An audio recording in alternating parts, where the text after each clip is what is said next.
نحمده ونصلي على رسوله الكريم اما بعد فاعوذ بالله من الشیطان الرجیم بسم اللہ الرحمن الرحیم رب زدنی علما صدق اللہ العظیم۔ ہمارا آج کا موضوع دعائے انس، جادو کا توڑ اور اللہ کی مدد ہے۔ حضرت مولانا فرماتے ہیں، میں ایک مرتبہ عمرہ کے لیے گیا، وہاں مجھے کھجوروں کی ضرورت پڑی۔ عجوہ کھجور کی تلاش میں میں کافی دکانوں پر گیا۔ کافی تلاش کرنے کے بعد میں ایک دکان پر پہنچا۔ دکان کے مالک کے ساتھ ریٹ بہت مناسب بنا۔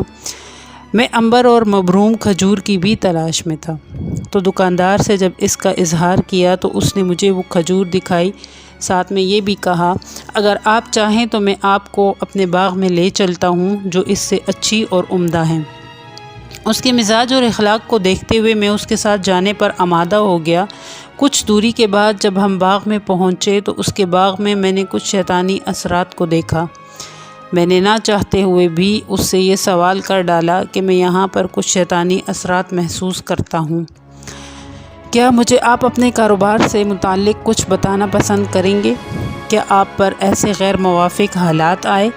میری بات پر وہ اچانک چونک گیا اور مجھ سے میرا تعارف پوچھنے لگا۔ میں نے اس کو اپنے بارے میں مکمل بتایا۔ اس کے بعد وہ مجھے اپنی دکان پر واپس لے گیا۔ وہاں پر جا کر میرا اکرام کیا اور پھر چند سال گزشتہ آپ بیتی سنائی۔ اس نے بتایا کہ میرے پاس میں نے ایک کام پر ایک نوجوان رکھا ہوا تھا جس کا تعلق بنگال سے تھا۔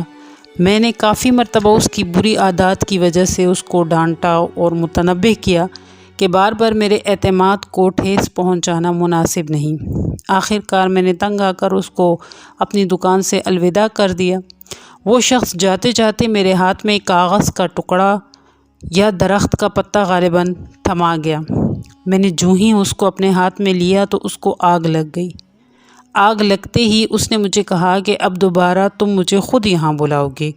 اس شخص کے نکل جانے کے بعد آئے دن میرے گھر کے حالات بد سے بدتر ہوتے گئے۔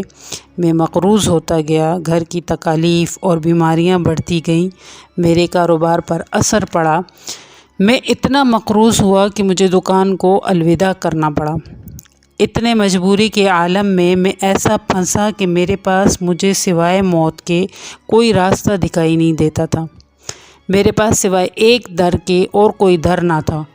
میری آخری امید میرے اللہ اور اس کا حبیب تھے۔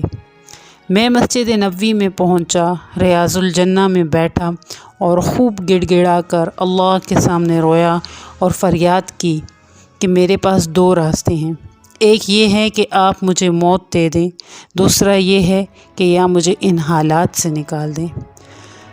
میں بے بسی میں بار بار یہی اللہ سے التجا کرتا کہ اتنے میں مجھ پہ غنودگی طاری ہوئی اور میں نے خواب میں دیکھا کہ جنت البقیع ہے۔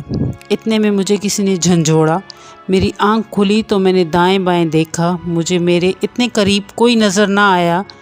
اتنے میں پھر میں گڑ گڑانے لگا، پھر ایسی ہی میرے اوپر غنودگی طاری ہوئی تو میں نے دیکھا جنت البقیع میں ایک شخص ہے جو مجھے اپنی طرف بلاتا ہے۔ میں اٹھا اور فوراً سے جنت البقیع کی طرف روانہ ہوا۔